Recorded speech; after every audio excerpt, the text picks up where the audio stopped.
Krishna. Okay, so Bhagavatam, how many cantos does Bhagavatam have? 12 cantos. So we tried to cover so far about till yesterday, 10th canto. Not fully, but I mean, just touched and tried to discuss about or remember some of the important episodes from the 10th canto. And then 11th canto is a very important one. Was it last year the 11th canto, the seminar was on 11th canto. Just the entire seminar was on 11th canto, which is Krishna's instructions to Uddhava. And it's a very, very important chapter, which is known as Uddhav Gita. We know Bhagavad Gita, but this is another Gita where Krishna speaks to Uddhav.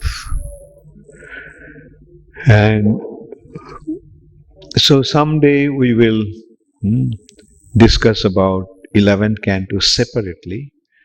So today, just in one session, I'll try to cover the 12th canto, and it is the end of Srimad Bhagavatam. So 12th canto basically deals with Srila Sukadeva Goswami predicting the kings of this earth. You know, he is forecasting who would be the king, generations after generations, you know, like he's talking about the kings of this earth planet and their nature, their characteristics, and how the description of numerous faults of this age of Kali. This is the age of Kali. It's a very, as you know, the Kali Yuga is a very degraded age. It's an age of adharma. It is the ocean. It's an age which is described as the ocean of sin. The whole, like if you consider sin as a substance, then we are submerged in an ocean of sin. There's all around us. There's an ocean of sin, and we are in the middle of it. We are at the bottom of it.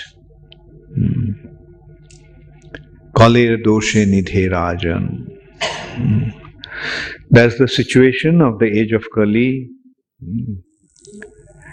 And then the third chapter of this 12th canto goes into a chapter called Bhumi Gita. Mother Earth is speaking.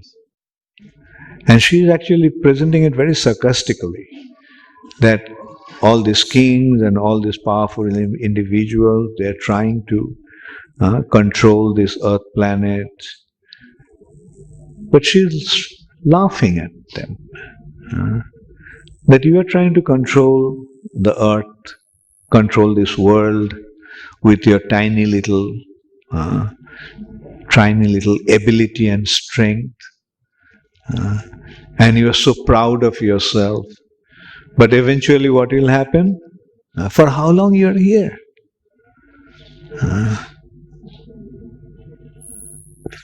70 years, 80 years, 100 years. Then you are gone.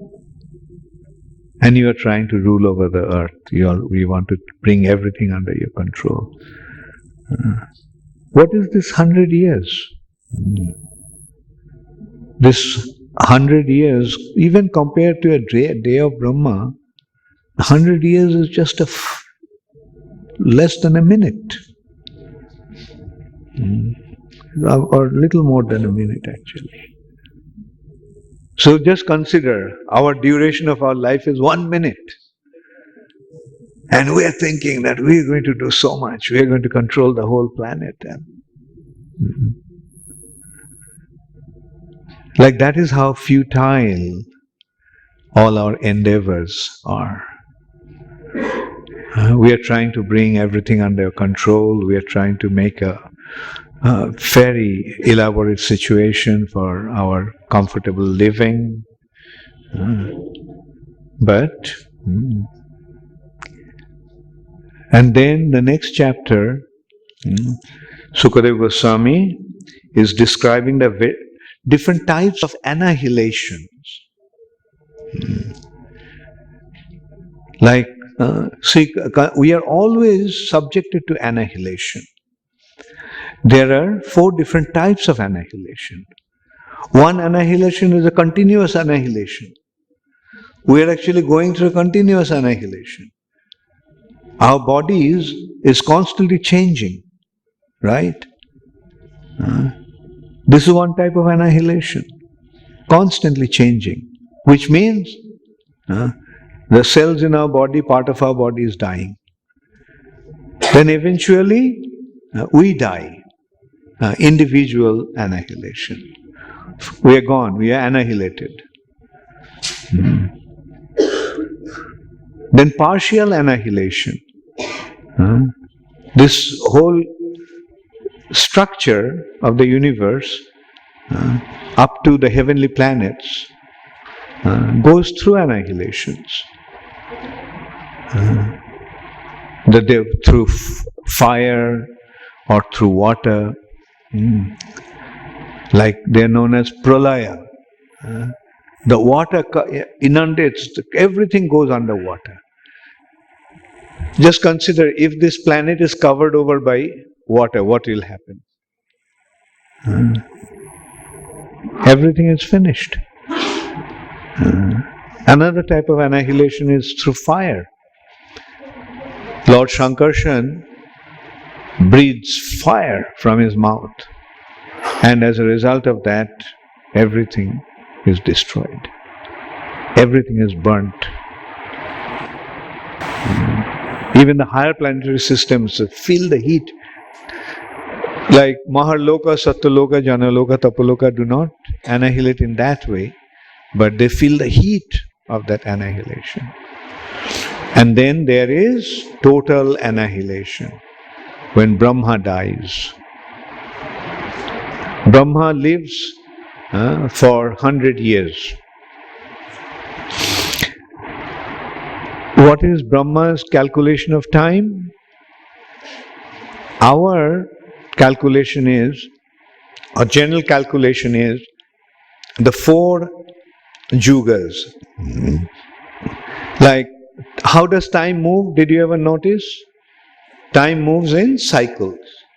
After 1 second comes another second, right? Then it goes to the next higher concept, minute. After 1 minute comes another minute, and it goes on and on and on. Then hours, days, months, years. Then 432,000 years is the duration of Kali Yuga. 432,000 years. Then Dwapar Yuga, 864,000 years. Treta Yuga, 1296,000 years. And Satya Yuga, 1,728,000 years.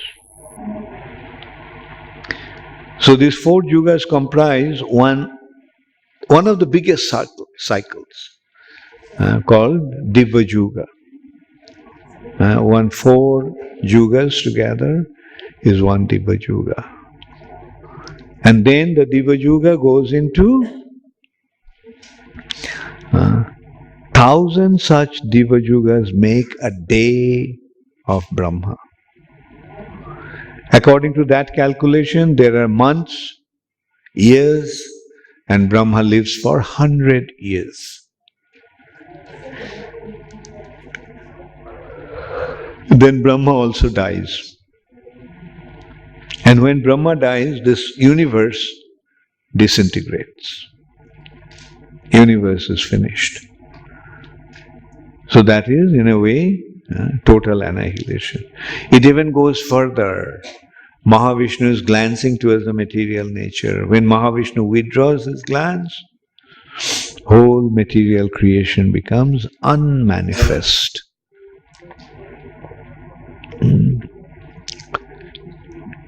So,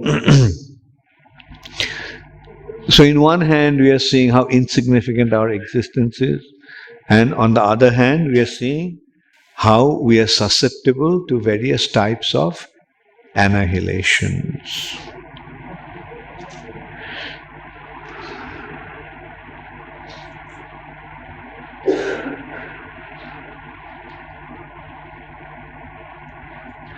So, okay, then it gradually goes into Sukadev Goswami's final instructions to Parikshit Maharaj. And then Parikshit Maharaj leaves his body.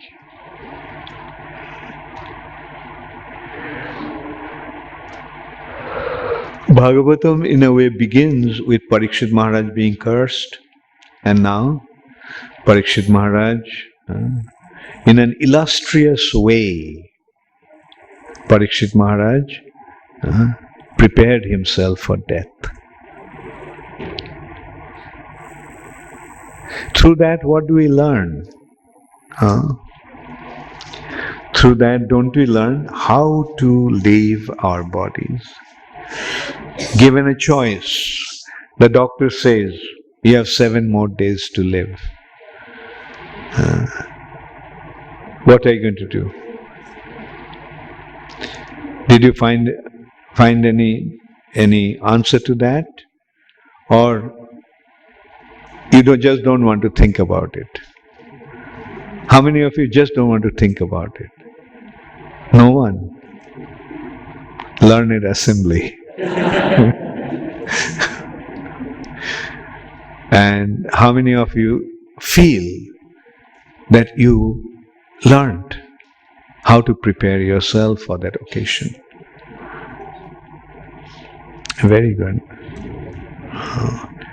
So that is why this Srimad Bhagavatam is so important.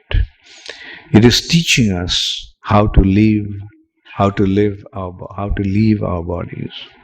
Srila Prabhupada himself, I had the good fortune of seeing how Srila Prabhupada left his body. Yesterday I was describing, just a few days before Srila Prabhupada left his body, he couldn't even turn to his side. His body was so weak. He couldn't even turn to his side. He couldn't even lift his hand.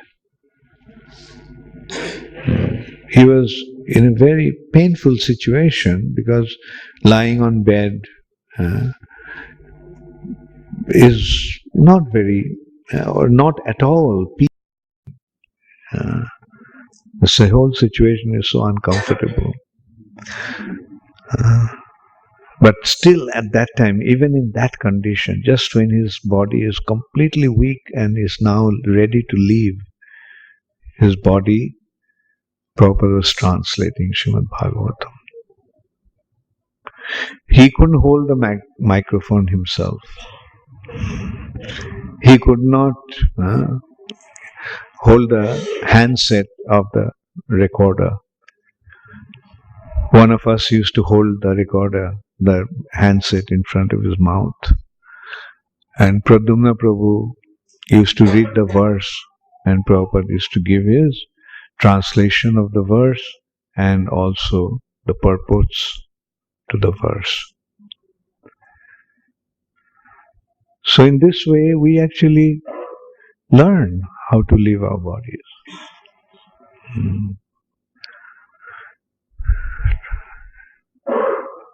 But on the other hand, what's happening mostly nowadays? When you get to know we are going to die within such and such day or such and such period, our relatives pack us up, send us to the hospital, intensive care. uh, to intensify our suffering condition.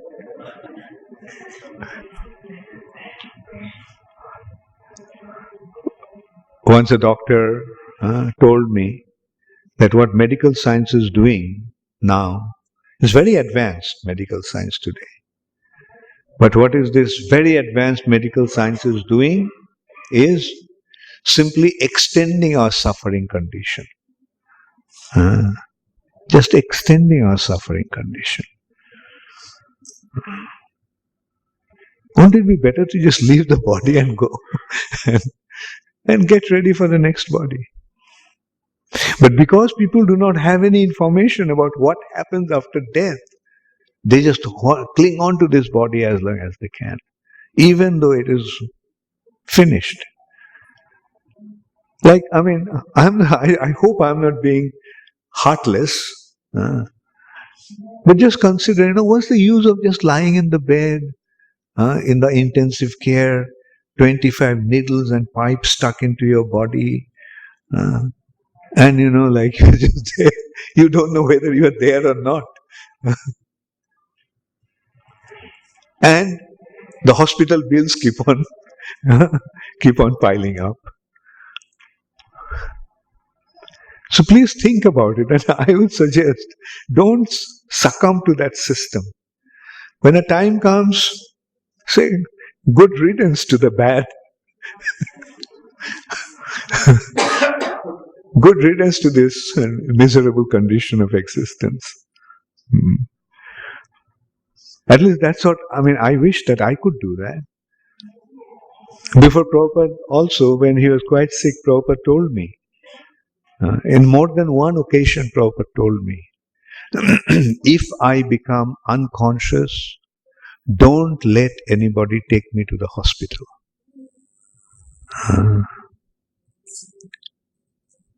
And of course, no one even thought of taking Srila Prabhupada to the hospital. But Prabhupada was so concerned because if he became unconscious, of course, Prabhupada never became unconscious. Even till the last moment, Prabhupada was chanting the Hare Krishna Mahamantra. I had the good fortune to witness that myself. And at least I will say, if I become unconscious, please don't let anybody take me to the hospital. The Ayurvedic clinics are much better. That's why I said it up here. Like, it just, takes care of your body. But it doesn't give you the false promise that it'll make you immortal. It doesn't stick needles and pipes and everything to your already the city of 9 gates. No more gates are needed in that body. We have plenty of holes in this body. And so say goodbye. And what do we actually learn? What is the real wisdom? Real wisdom is to recognize that this body has certain longevity. This body will last for some time. Just as a machine. This body is a machine. This body is a machine which is driven by the soul. And do you think when you buy a car, it's going to last forever? When the car gets old and if you can afford it, then what do? Do you send your old car to the garage? Sometimes you do. But if you are rich, you don't do that. If you are very wealthy and if you are in your right senses, even you can afford it, then what do? The moment that the car is about to go to the garage, get rid of it and buy a new one.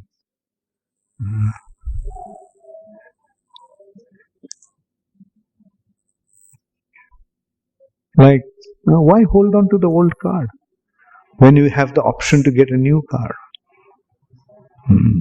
Why hold on to the old body when you have an option to get a new body? So rather prepare for the nice body for the next life. Don't hold on to this old body. And when it's not functioning, what's the use? Extending the life. What's it called?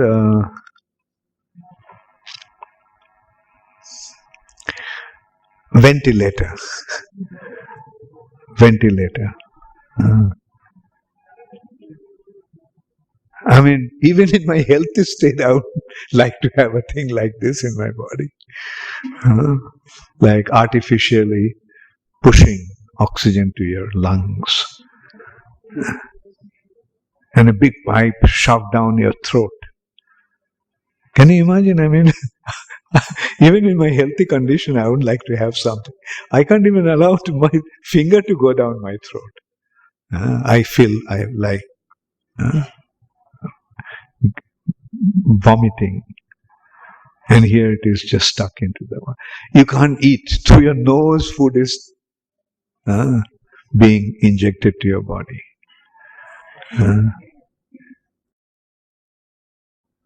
And see what they do. As soon as you go to the hospital, what do? They stick a needle, right? And they kind of tape it around your wrist. Why? Because they have, instead of injecting time and time again, they just come and use that for whatever they have to inject. They think it's a very advanced thing, but don't get into that. Like once I had some heart problem, probably those who are from England, and those like they just wanted me to, they were hell-bent on having what's it called? Stent. To put a stent. And I just reflected onto Srila Prabhupada's instruction. Prabhupada also said, nothing should stick to his body. Nothing should penetrate his body. Which he meant that no needle should penetrate his body. Prabhupada didn't want anything to even penetrate his body, and here's a permanent thing right next to your heart. A permanent, gizmo, like stuck into your...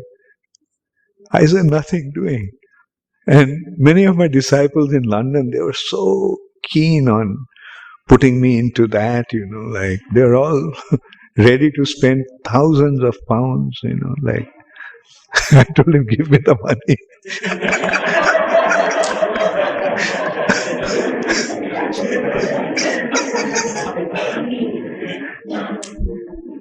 And I really needed the money for Ujjain at the time. So that I can use the money better in Ujjain than giving it to these doctors. And finally I told them, and what actually really hit them hard, when I told them that, look, a hero dies once. A hero dies once, whereas a coward dies many times. So do you want to be a coward, just always afraid of death and dying at every second? Just die once and get rid of this body. They love that concept. And so that's the way to face our life. As long as your body is healthy, use it in Krishna's service. And when the body is old, non-functional, dilapidated, just say goodbye to it and get a new one. Just like you, if you have an old car, you discard it or sell it or whatever, and then get a new car and a better car. So let's do that. So Bhumi Gita was somewhat, in a way, was pointing, that's making the same point. That you are trying to control me, you are trying to exploit me, you are trying to enjoy me. But for how long? Rather, take advantage of this opportunity. This human form of life comes with an amazing opportunity. And that is, in this life, you can become Krishna conscious and go back to Godhead. In this respect, I often think of an example. Should I tell you about that? I hope you are not getting bored.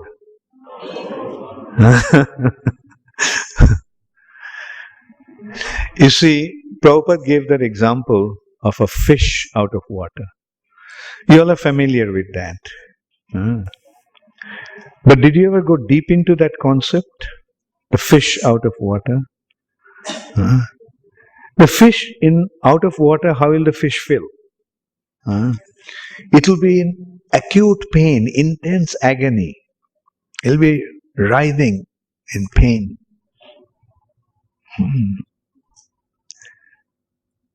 But when the fish is back into the water, then how does the fish feel? So now there's a little difference between us and that fish. You know what's the difference? Like, we are also fish out of water. But the difference is that the fish doesn't have any apparatus to deal with his condition on the land. Whereas we have.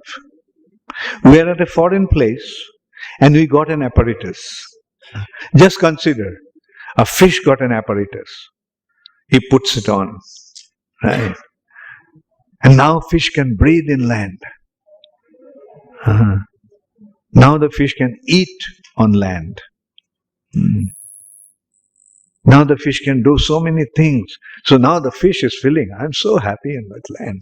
Only thing is that I have to get this nice house for me to live in. Only thing is, he gets the house and says, well, house. Now I need a beautiful wife. So he gets a beautiful wife. Now I get some children. He gets the children. And he got so stuck on the land that he forgot that he actually belongs to water. He is trying to create a comfortable situation on the land. And that is our condition. That's the difference between the fish out of water and we out of the spiritual world. We are not writhing in pain. We are not feeling that intense agony. Rather, we are thinking, tomorrow everything will be wonderful. So that is the difference. So that is why it's so difficult to go back to the spiritual world, where we actually belong. Rather, what we are doing, we are trying to find the perfect situation here, which is like the land for the fish out of the water. Makes sense? Realized it? What are you going to do about it? Still continue to make the perfect arrangement here? How many of you want to make a perfect arrangement here? You want to raise your hand? How many of you want to understanding the futility of your existence here, would like to go back to where you came from? The fish back to water. Wonderful. Very nice. Very nice. So this is what Prabhupada is teaching us, and this is what Srimad Bhagavatam is telling us. This is what Mother Earth is reminding us. Boys and girls, you are a bunch of fish out of water. Don't try to make a perfect arrangement here. Recognize that I am Maya. Recognize that my business is to punish you. So I'm giving you the warning. Don't act in a wrong way, rather act on the right way, and I'll help you to do that. And then Maya, Mahamaya becomes Yogamaya and says, come, enter into Krishna's pastimes.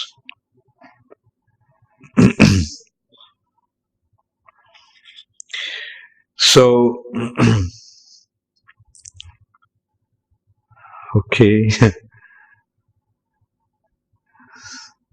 So then the second, anyway, Srimad Bhagavatam actually begins with that.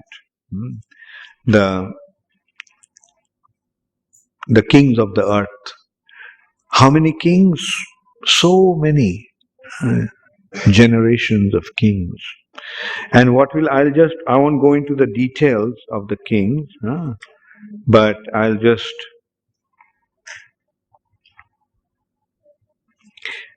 try to explain the condition of this world.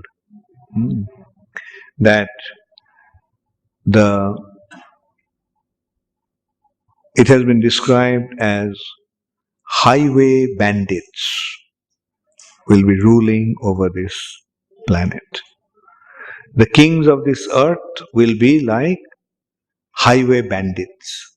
Highway bandits, I don't know, like this concept, how it's taken in, will be taken. But in the Indian concept, you see, people used to go travel through road, and these bandits, these dacoits, used to hide by the side of the road.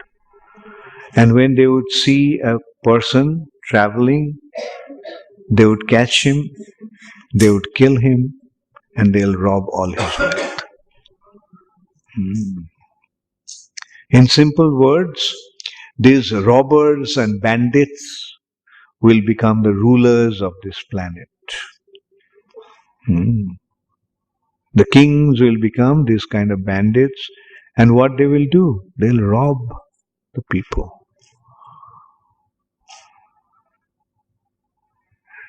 Do you feel that? Do you realize that? The governments, what the governments do? Impose taxes. Just impose taxes. Pay tax, pay tax. And what they do with that money? They know that they are there only for 5 years or 4 years. In most cases, these leaders with their cronies, they try to loot as much money as possible. Because they take this as an opportunity to rob as much money from people as possible. The situation may not appear to be as bad as that, but that's how it's going to become.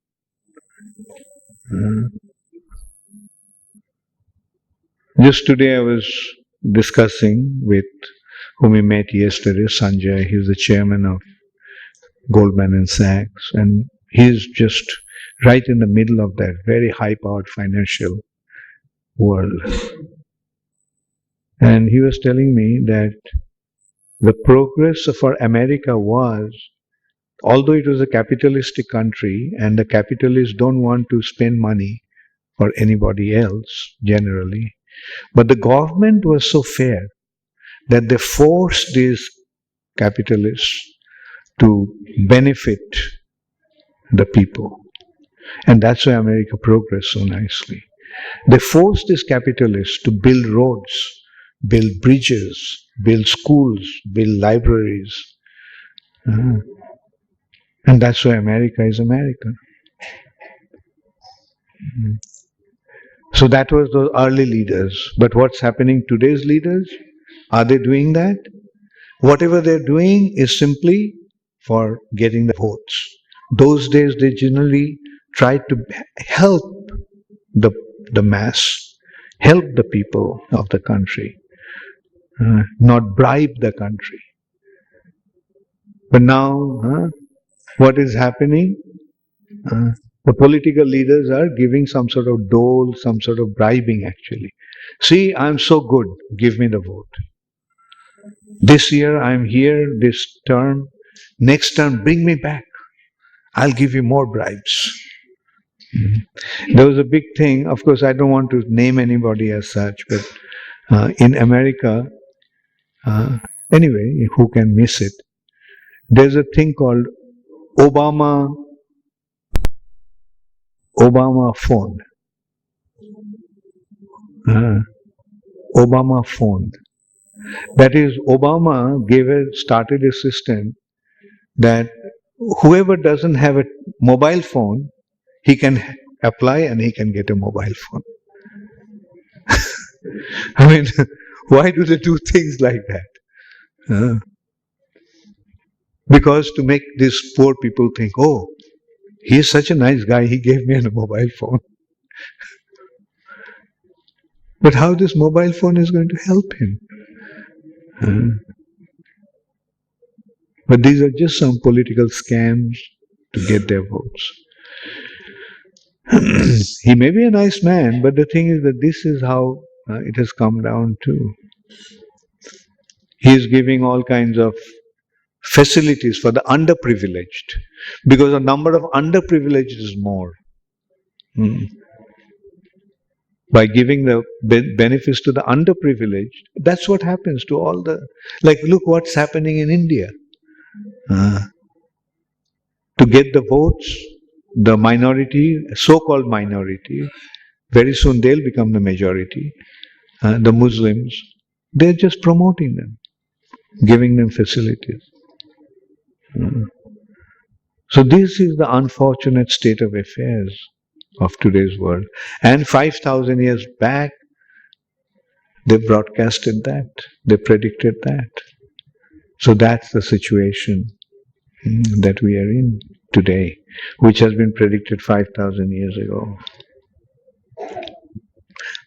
And as the age of Kali progresses, the good qualities of men will diminish. As the age of Kali progresses, the good qualities will diminish. Isn't it happening? Like, at least we know, I can say, the way I saw this world, I'm 70 now, and I think I can quite vividly remember things the way I was when 5, 6 years old. So the way things were 65 years back, the world has been changed a lot. This world has changed a lot. Of course, I also changed a lot, but I can say that I changed for the better by coming to Krishna consciousness. But otherwise, the general condition, like for example, those days, if somebody drank alcohol, it was something like a worst possible thing that one can do. Divorce, we never heard of divorce. I never seen anyone divorced as such. I remember one lady in our neighborhood, and she was a very, what should I say, very sophisticated, very westernized. And that's the thing. She was a very westernized lady, very wealthy family. And she was divorced. That's the first time I heard the word divorced. That she was divorced. And we heard people are talking, oh, she was divorced. And we used to think, oh, she's divorced. Like it was something unusual. And nowadays, what to speak of divorce? They don't even get married.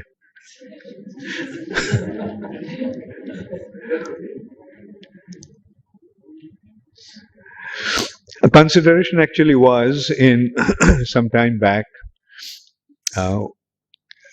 somebody took a statistics, and the statistics said that in ISKCON divorce rate is higher than the outside world. And it was, divorce rate in ISKCON is higher than the outside world. It's quite a shocking thing, to hear. The devotees are getting divorced, the divorce rate is higher in ISKCON than outside. But then one devotee who is quite conversant with the outside world, he said that's because in outside world they don't get married. Because they don't get married, their separation is not counted. The man, woman living together without getting married. And that's another consideration that Bhagavatam very emphatically points out. The purpose of marriage. Why get married? To produce children.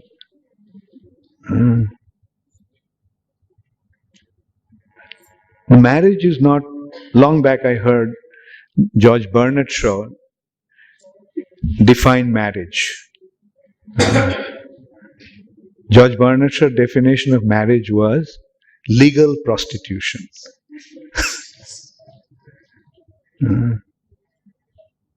Now, should marriage degenerate into that? No, marriage is a holy, auspicious purpose.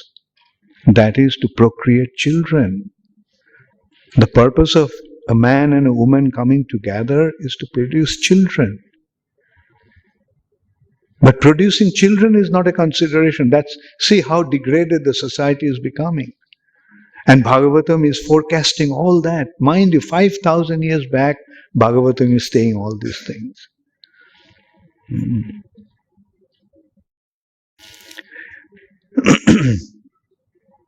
Now, procreation is not a consideration. And we can't really blame Bernard Shaw making such a blunt definition of marriage, or an apparently vulgar definition of marriage. Marriage is legal prostitution, legalized prostitution. But the thing is, because it is happening, that is what it has reduced to. No consideration for children. And if there is a possibility of getting a children, then abort it. So, should the human society degenerate into that? But we can't avoid it. In Kali Yuga, it is happening. And Srimad Bhagavatam is reminding us, and taking the message of Srimad Bhagavatam, Prabhupada is reminding us, don't lead a life like that. That is not human culture. That is not the human way of life. That is even worse than animal life. Even animals get together for procreation. Sex life in animal is just for the sake of procreation. Even the animals get together to procreate. But the human beings don't even get into that with that purpose.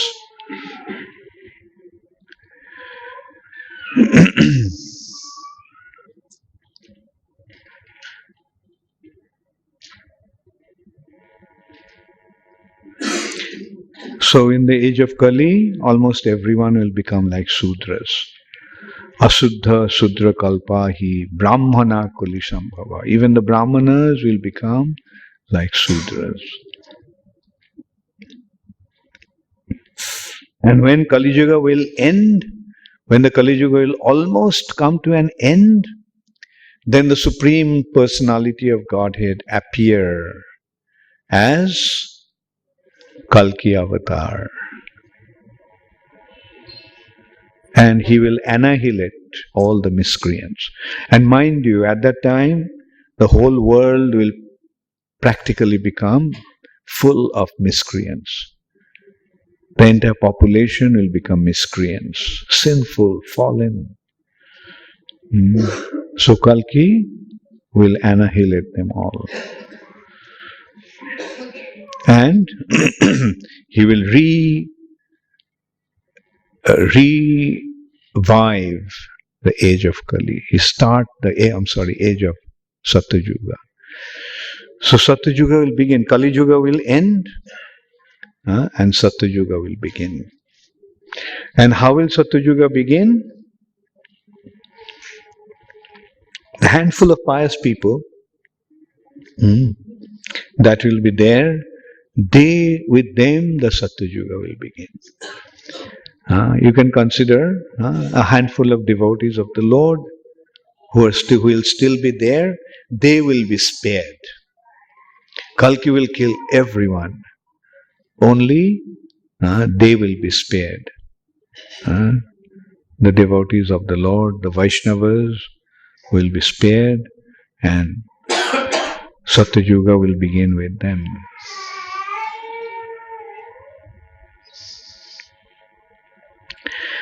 And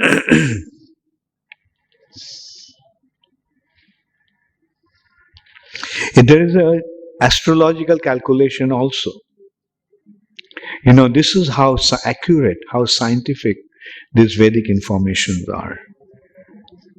When Kali Yuga end and Satyuga begin, the constellation has been pointed out as when the moon, sun, and Brihaspati enter simultaneously into one constellation and conjoin in the lunar mansion Pushya.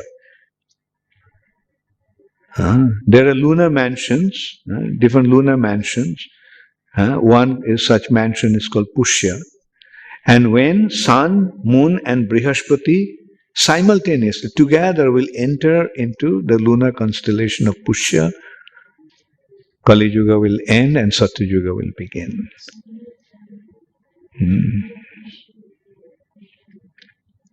See how those who are dealing with astrology, in a computer we can actually calculate now what's going to happen 427,000 years from now. Is there anyone into astrology here? Okay. Like, do you know how to calculate? Okay. Can you give us a report? When exactly Sun, Moon and Brihaspati will enter into Pushya?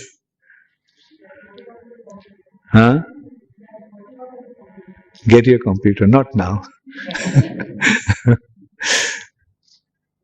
And this is a challenge. Like we also see, Mahaprabhu's birth time is predicted. Mahaprabhu's horoscope is there. You can go into that day, that time, that particular time, and you'll see the constellation was just like that. So this is how scientific and accurate these Vedic informations are.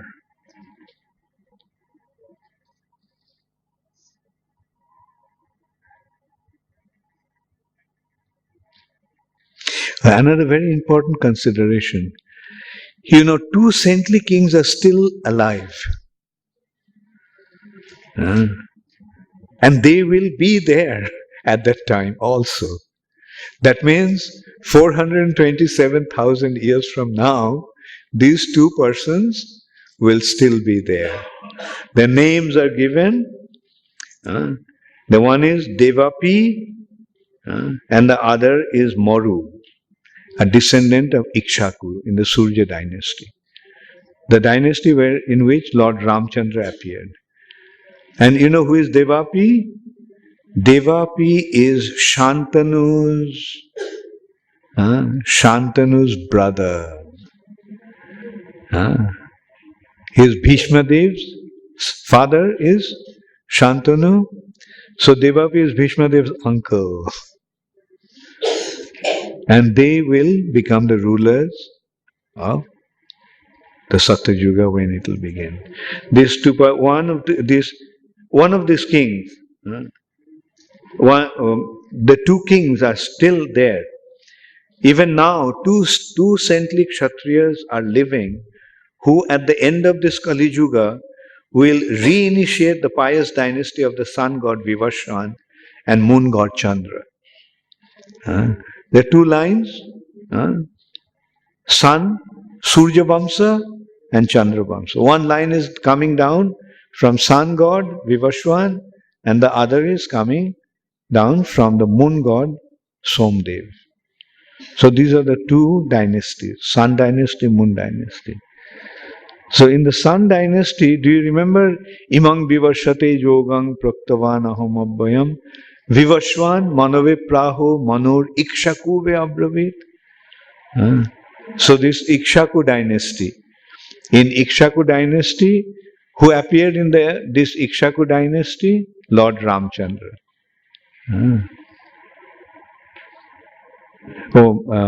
Anyway, so in that dynasty there was a king called Shantanu, and Shantanu's brother is Devaki.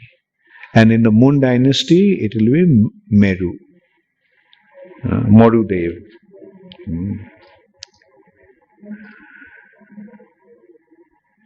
This also been mentioned where they are. They're hiding, they're biding their time incognito in a village named Kalapa.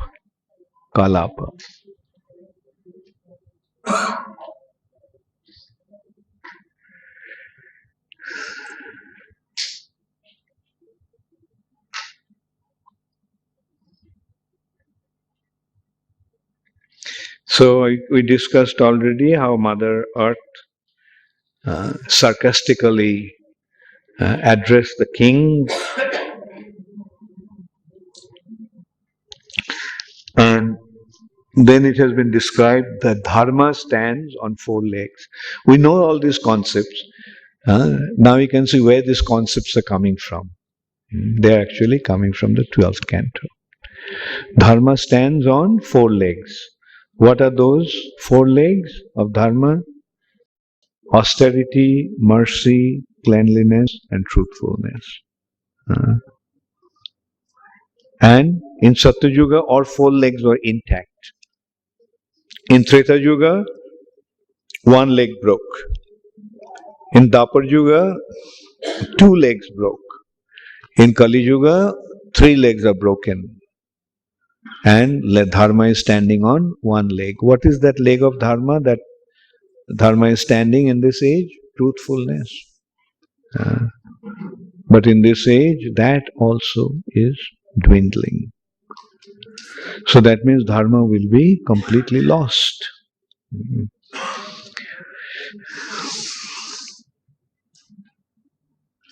So in Satya Yuga, the goodness prevails. In Treta Yuga, passion prevails. In Dwapar Yuga, the mixed mode of passion and ignorance prevails. And in Kali Yuga, ignorance prevails. And as a result of that, most of the people in the age of Kali become Sudras. Sudras means those who cannot act, cannot function independently. They have to function, they have to act under the guidance of others. That is one aspect of a Sudra. The other aspect of a Sudra is he works for money. He works because he gets a salary. So that is the nature of a Sudra. Now don't we see that most of the people are looking for a job? Brahmanas don't work for others. He is independent, he has an independent occupation. Self-employed, as the polished term is. Self-employed. The Brahmanas are self-employed, Kshatriyas are self-employed, Vaishyas, the business people, are self-employed, but the Sudras need employment. So Sudras has to work for somebody.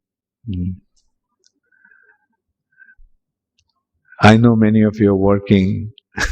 Please don't mind. It's not my words. It is. I am just simply saying what has been written in the scriptures. But won't it be better to just have an independent occupation? How many of you have independent occupation?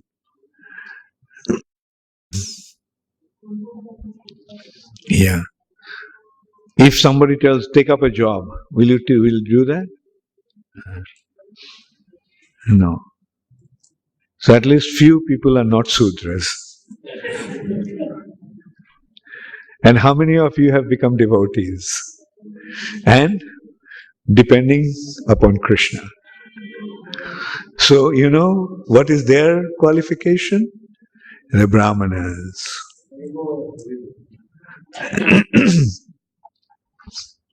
How many of you run your own kingdom? That is one varna that is missing in this age. No room for Kshatriya. Democracy doesn't allow monarchy. But Vedic culture is monarchy. Monarchs, kings, but qualified ones. How many of you have your business? We asked, huh? So many of you have. Jamunacharya, you didn't raise your hand. Took it for granted, yeah? I mean, took it for granted, I know. Sunil Mohan, what about you? So, Rasarasik? Halfway. Anyway, Surangi, you also didn't raise your hand. You're a big business lady.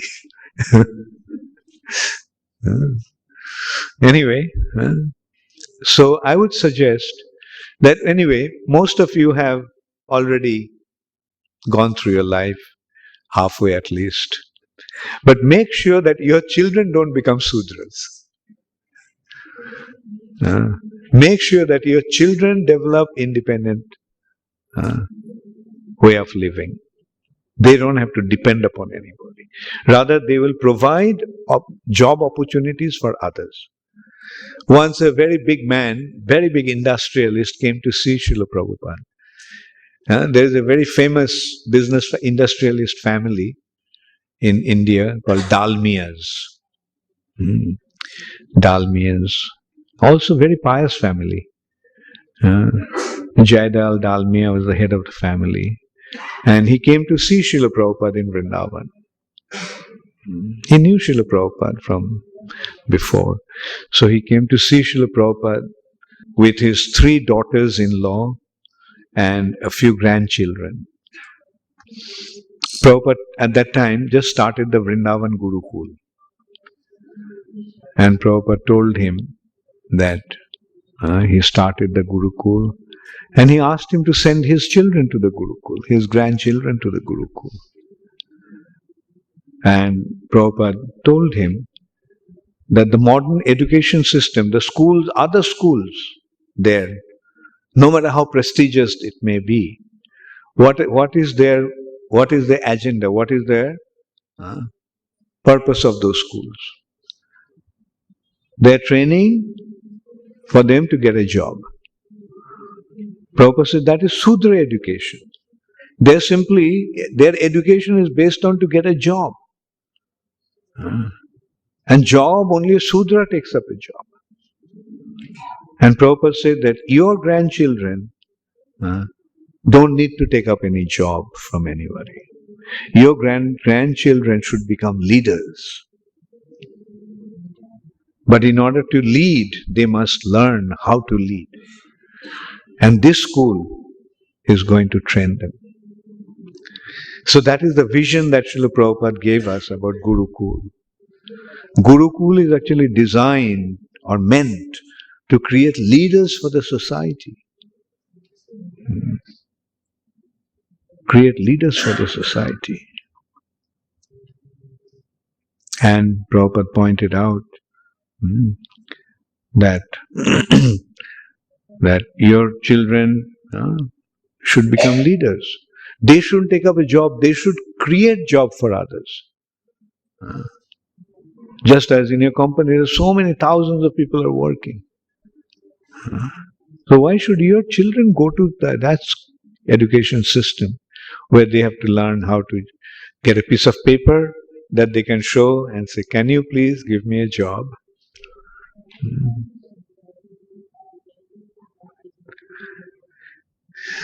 So, but that is the state of affairs in the age of Kali. Most of the people have become Sudras.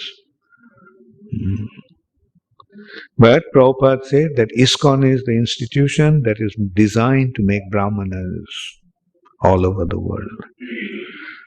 The highest class of individuals, intellectually most advanced, and those who are meant to become leaders of the society.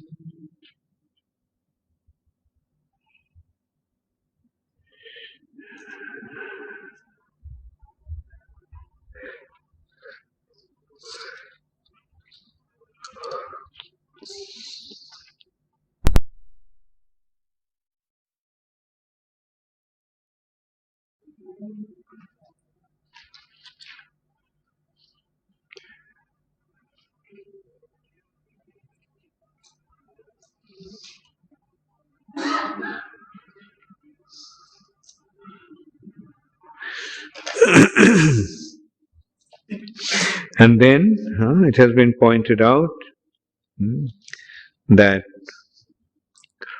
Sukdev Goswami, how Sukdev Goswami's instructions made Parikshit Maharaj totally unafraid of death. Parikshit Maharaj came to the bank of the Ganges when he got to know that he will die within 7 days, being bitten by a celestial snake called Takshak, a terrible snake. But Sukadeva Goswami's instruction, what was Sukadeva Goswami's instruction all this while? Through Srimad Bhagavatam, what did we get? The first instruction that comes that way, if you look at it, that we are spiritual entities, we are spiritual beings, we are not this body. And we must develop our loving relationship with the Supreme Personality of Godhead.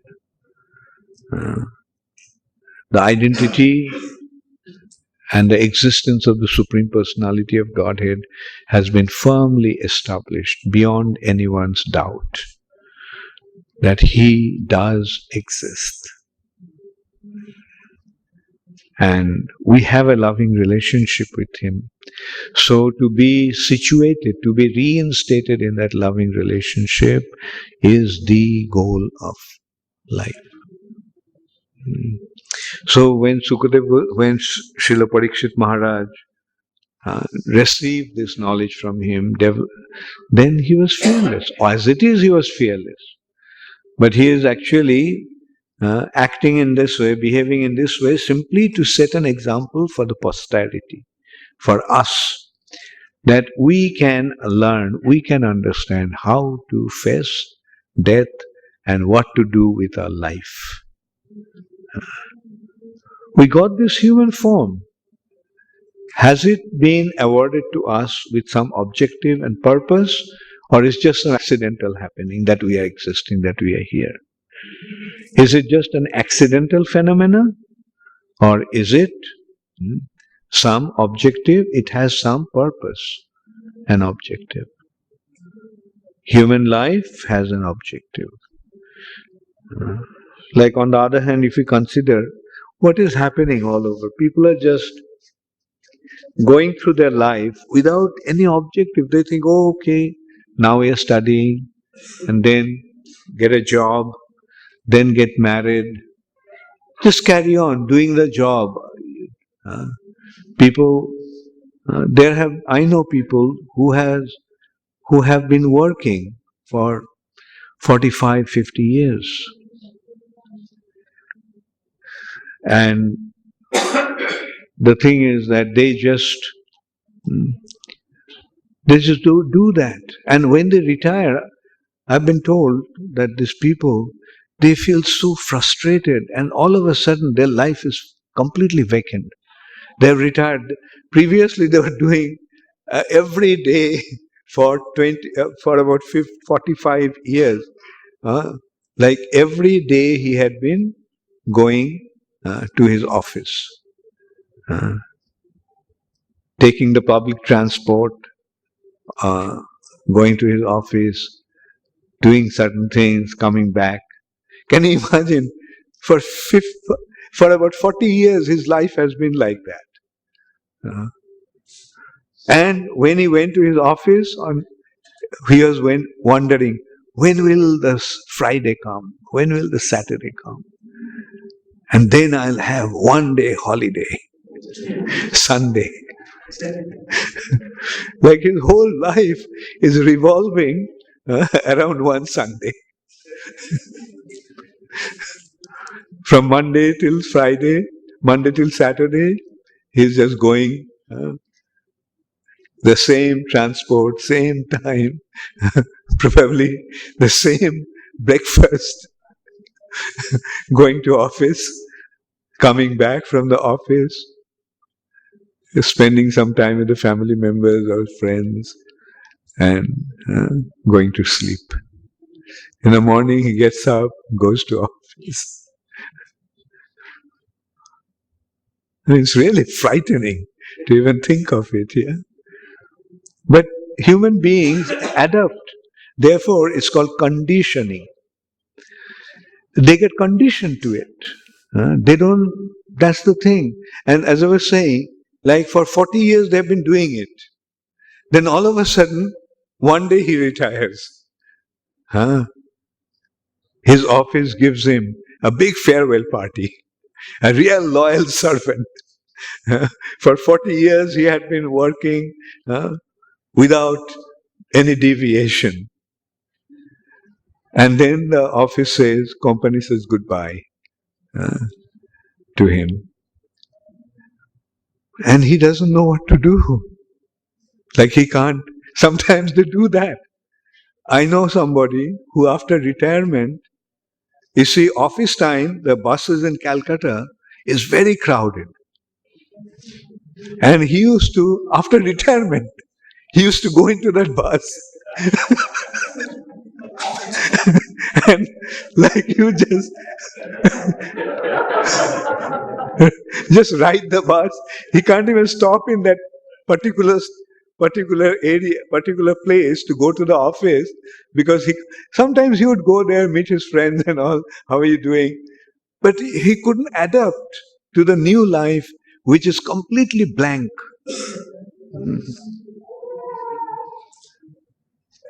Anyway, before that time comes, move into ISKCON temple. Enter into Banaprastha life. So that will be my sincere advice to you. Don't succumb to that kind of lifestyle. Lead your life centered around Krishna. Every day is so exciting. Every day is so exciting.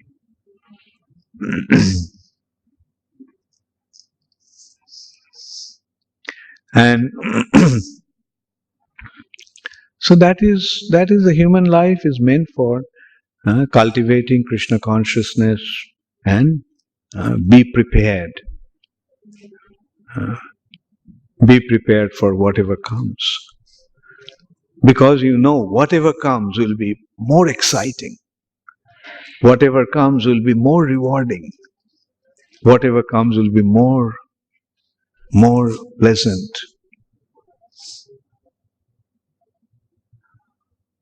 So that is the life of a devotee. Full of excitement.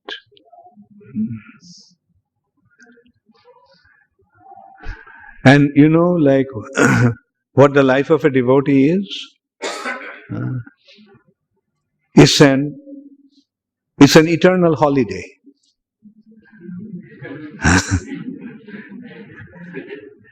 We lead a life of eternal holiday. Once Kirtananda Swami was giving a class. Prabhupada used to make his disciples in the early days to give classes. So one day Prabhupada got Kirtananda Swami to give the Sunday feast lecture. Prabhupada was sitting there and listening. Kirtananda Swami at one point mentioned the life of Krishna consciousness is you chant and dance and do a little work. Do a little work. Prabhupada said, no, in Krishna consciousness there is no work. It's all fun. It's all enjoyment. Like whatever you're doing for Krishna is not work. It's your loving, devotional service. When the mother takes care of the child, does she think it's work? No, it's a loving exchange with her son. So devotees, whatever they do for Krishna, it's their expression of the love for Krishna. There's no consideration for work. So that is what Krishna consciousness is. No work and endless holiday. And it's fun, I tell you. Like I can tell you, sometimes devotees write to me, they see my schedule. I didn't want to put it in my Ishtagoshti, in the internet. But my secretaries and devotees keep on requesting, please tell me what is Guru Maharaj's itinerary. And so they write. And then I get some, oh Guru Maharaj, you are traveling so much. And please take care of your health. And but if you ask me, I love it. I go to a new place, devotees are there. It's so wonderful to be with them. Like here I am with you. Isn't it fun? And when you came and you are with me and other devotees, isn't it fun? So this is how I'm always enjoying.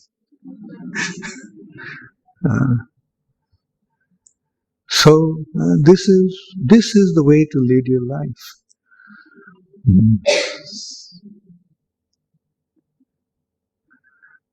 Sometimes people say, Maharaj, you're 70 years old, you don't look like.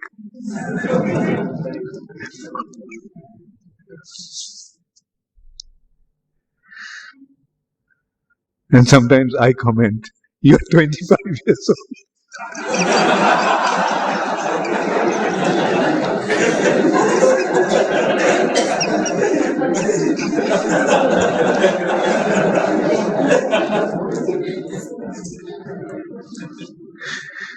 Actually, that concept reminds me of Bernard Shaw.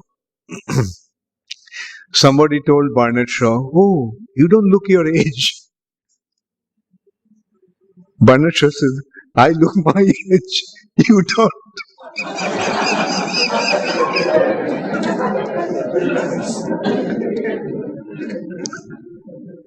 And he made a very pertinent comment actually. He said, I look my age, but you don't. Because you have turned your stomach into a graveyard of dead animals. Because you're a meat eater. Bernard Shaw was a vegetarian. So because you turned your stomach into the graveyard of dead animals.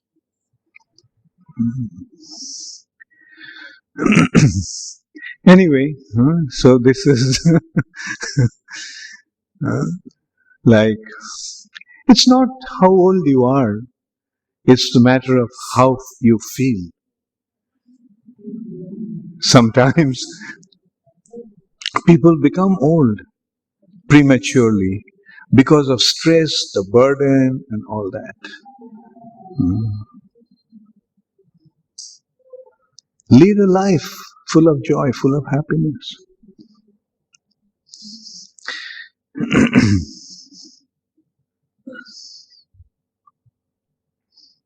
Then Sukadev Goswami reminded Parikshit Maharaj, the concept that I will die is like that of an animal's feeling, mentality of an animal. A human being never thinks that I will die. Why? Because a true human being knows that he'll simply change his body. A real human being knows his real identity, being a spirit soul.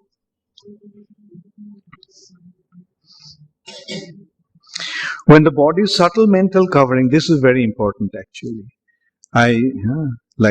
This, I would like to elaborate that point a little. Today I was thinking of taking some questions, but I think I just carry on. Is there anyone who is dying to present a question?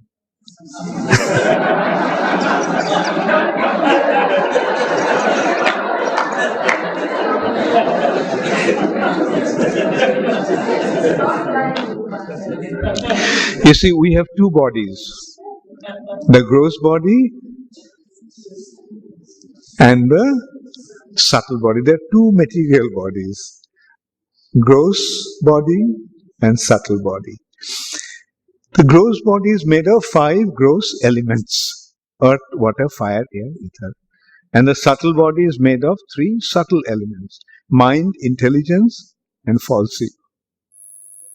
So at the time of death, we leave our gross body. We leave our gross body. Gross body dies. Subtle body doesn't die. Subtle body doesn't die. Subtle body, even after death, the subtle body carries the soul to the next destination.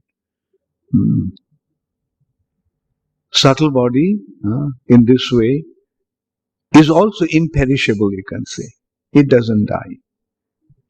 Then the question is, then how to get rid of the subtle body? That is actually the question. That is actually the challenge. How to get rid of the subtle body?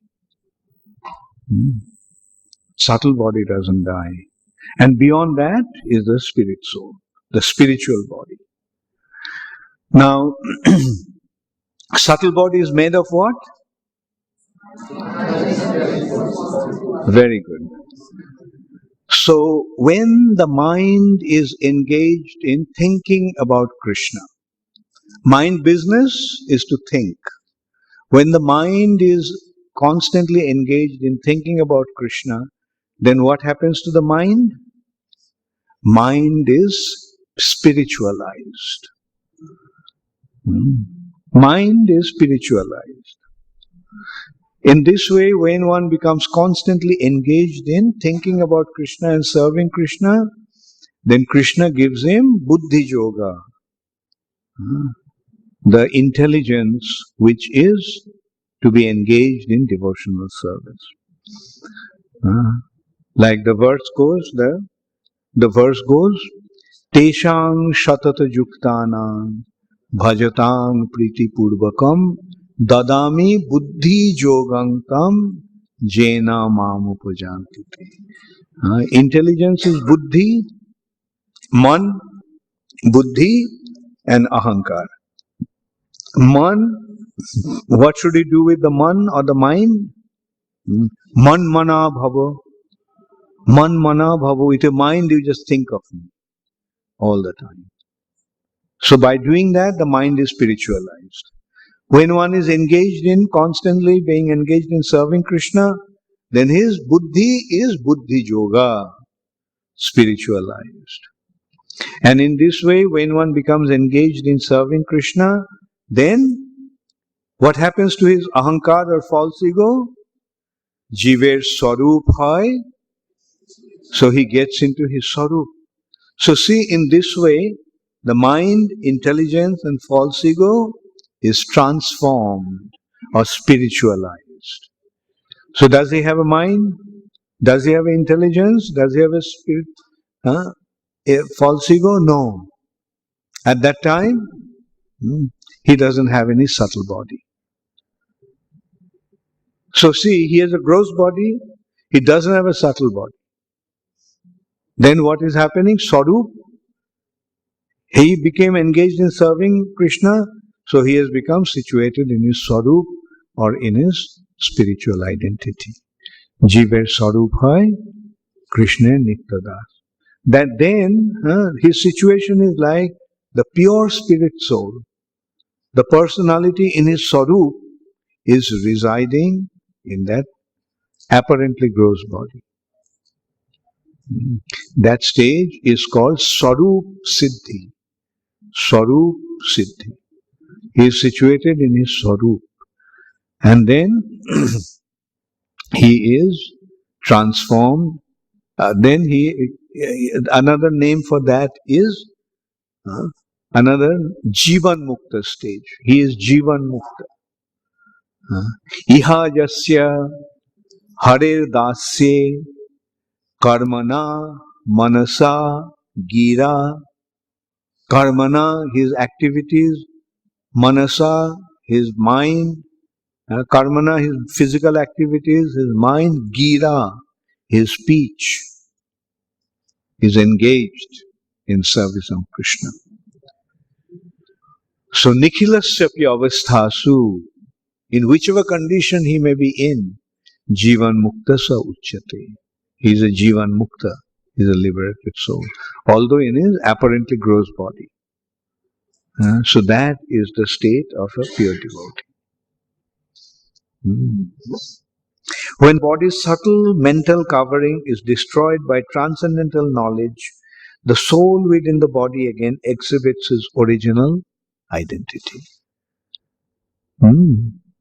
Original identity is, his spiritual identity is, he is a servant of Krishna. Another example of life has been given here. What is the life like? Like a lamp. As long as there is oil, the lamp will burn. The moment the oil is finished, the lamp will get extinguished.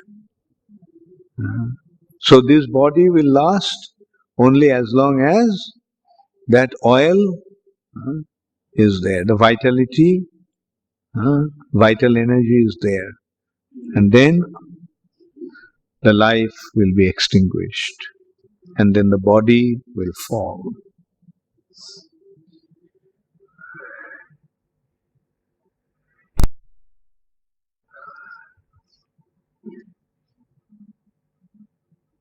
And then Shukadeva Goswami gave a very nice instruction to Parikshit Maharaj, saying, you should fix yourself in meditation upon Lord Vasudeva, and thus the bite of the snake bird will not affect you.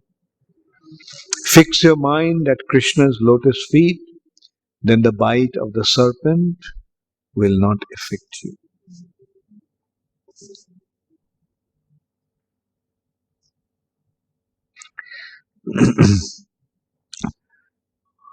So then finally, the snake bird came. The snake bird, Takshak, arrived in disguise of a Brahmana. It arrived in disguise of a Brahmana and came to bite. There is another story which is not in Srimad Bhagavatam, which is there in some Puran. And it could have been in Mahabharata actually also. So, Takshak was coming and there is a snake doctor. There his name is Kashyap. The snake doctor Kashyap. A sage, saintly personality. So he was going to Parikshit Maharaj. He thought, I will save the king. So while he was traveling, he came across another Brahman. So they started to travel together. So he asked this other Brahman in course of their travel, asked him, where are you going? He said, I'm going to Hastinapur. Oh, you're going to Hastinapur? Why do you want to go there? I'm also going there. So he said, I'm going there because I heard that the king will be beaten by Takshak. So I'm going there to protect the king, to revive him from the snake bite.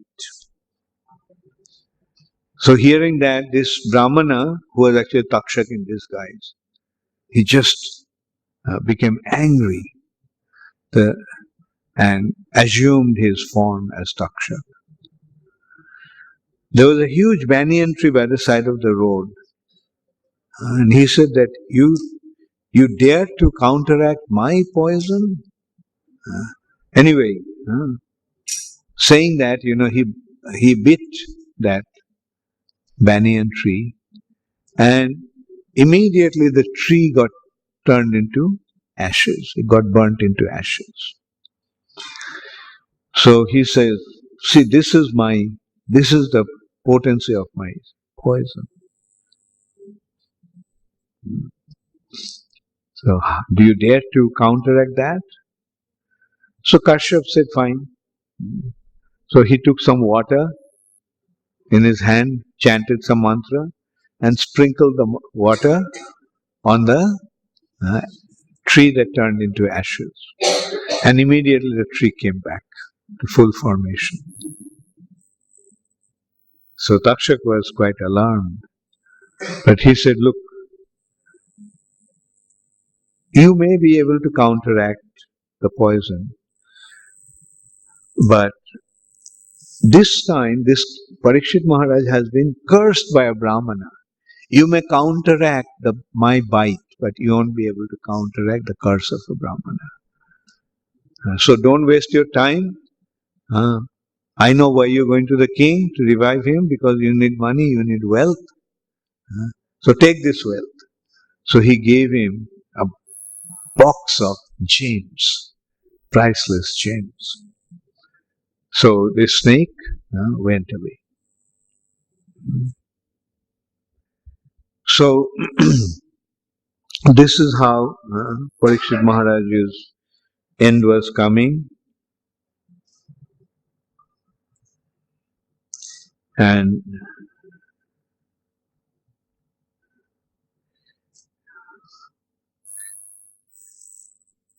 the snake-bot Taksha came in disguise of a Brahmana and beat Parikshit Maharaj. And the body of the saintly king immediately turned into ashes. When that happened, when Parikshit Maharaj's son, Janmejaya, got to know that his father has been killed. By the way, when Parikshit Maharaj left his body turned into ashes. But what happened to him? He went back to Krishna, went back to Godhead. So, Janamejaya, the son of Parikshit Maharaj, wanted to take revenge, and he decided to kill all the snakes, destroy all the snakes. So he arranged a yajna, a sacrifice. And as a result of the sacrifice, in a huge fire, the snakes are coming and falling into that fire and dying. Thousands, millions of snakes are just. And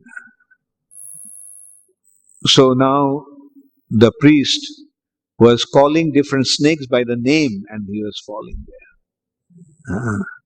Because in the heavenly planet, in the upper region, there are snakes, they are celestial snakes. I mean, they're powerful, very powerful snakes. The son of Kashyapa Muni. And so Janamejaya, upon receiving his father's death, he began a sacrificial performance for the purpose of destroying all the snakes. And so he was calling, and now the Brahmana chanted the mantra and said, let Takshak come and get burnt in the sacrificial fire. Takshak was a friend of Indra. So Indra, in one hand, he was asking Takshak to come and fall in the fire. But Indra was arranging for him to counteract the mantra. So this is how Takshak was being saved. But then at one point, Indra could not do anything. This mantra became so powerful, and the Takshak was about to go. At that time, Angira Rishi's son, Brihaspati, came there, who is the guru of the demigods. And he told Janamejaya, don't do that. Because in this world, everything happens due to the divine of the Supreme Personality of Godhead and the living entities, guna and karma. So in this way, by the advice of Brihaspati, who came to advise Maharaj Priyavrata, Maharaj Janamejaya, took his advice and stopped that sacrifice. This is how Takshak was protected. Another thing he told him is that, you see, you won't be able to kill Takshak because Takshak drank the poison. Drank the nectar given by Indra. So this nectar makes one immortal. So you won't be able to kill Takshak. So Janamejaya then, according to the words of Brihaspati, he stopped the sacrifice.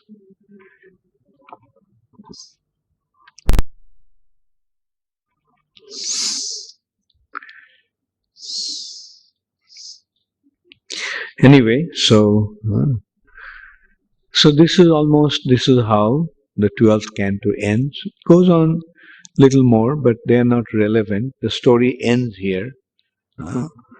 Parikshit Maharaj left his body. Janmejaya performed Sarpa Nidhan Yagya, the Yagya to kill the serpents. Many serpents were killed, but Brihaspati actually stopped him from killing the snakes. Thank you all very much. All glories to Srila Prabhupada. Gaur Premanande Hari Hari.